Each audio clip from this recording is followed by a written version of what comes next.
Escaping the fire escape. When I was a kid, growing up in the South Bronx, it was beautiful. Every storefront had a different culture to explore. The Jewish butcher, the Italian deli, the Chinese Cuban restaurant, the Spanish bakery, the mafia bar with great pizza, and the corner bodega. The pots were hot and melting every day. I remember the kindness, freedom, the tolerance, playgrounds and monkey bars, the Mr. Softy truck, everything within walking distance. Subway tracks weaving out like spider webs across the city. Manhattan, just a hot and crowded ride away. The roar of trains racing along the tracks. That was soul music. But I knew, the older I got, the more I knew I didn't belong there. The spaceship dropped me off in the wrong era. By the time I was 10, the war of our worlds had begun, inside and outside, falling apart. Dad was leaving, the gangs were coming. No place was safe. Storefronts changed hands. Gone were kind adults who gave out penny candy and smiles. Replaced by gang members and worse, heroin dealers who sold the world to the homeless. The highest crime rate in all of New York City. 1082 Simpson Street, my address. 5 stories next to the infamous Fort Apache police station, the 41st precinct, home to heroes and villains, saints and sinners. By the time I hit my teens, I watched the airplanes fly away, vowing one day to be on one of them.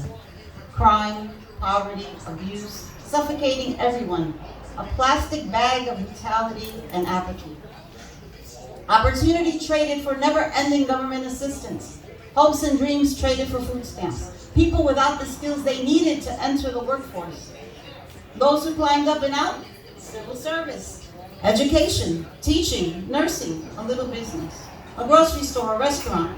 The whole thing was blown up by vice of every kind.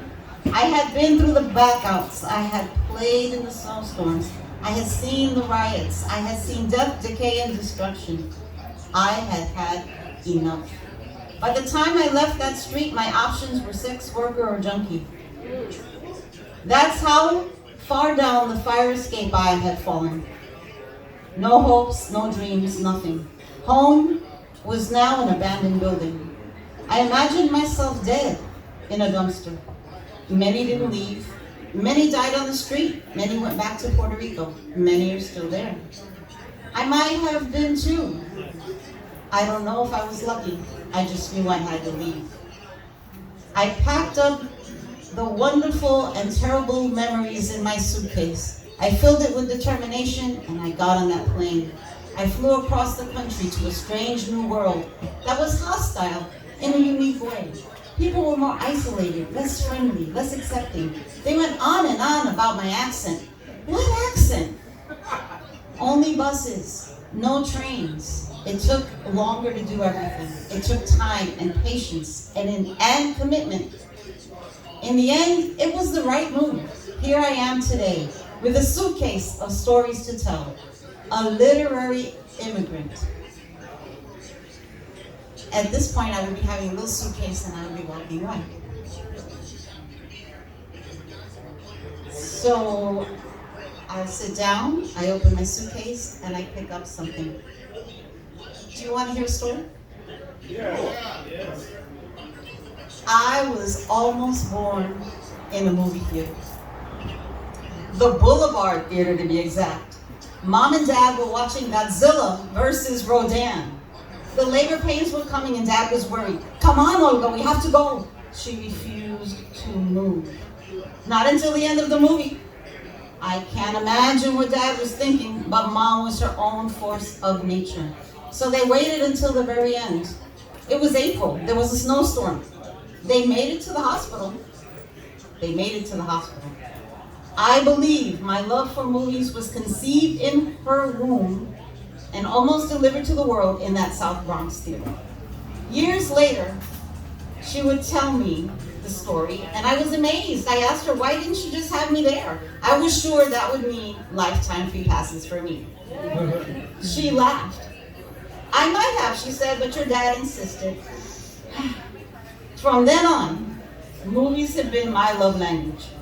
The best moments with the ones I love have been watching movies anywhere. Back in those days, on Saturday mornings, parents could drop off the kids. A matron would watch them. And you better behave or else you might have to jump down those fire escape stairs. And you could break a leg doing that. Mom and Dad watch movies in heaven now.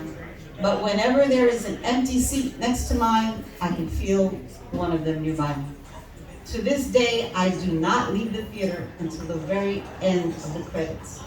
That is my movie magic. The suitcase is a little lighter, but I'm still unpacking it.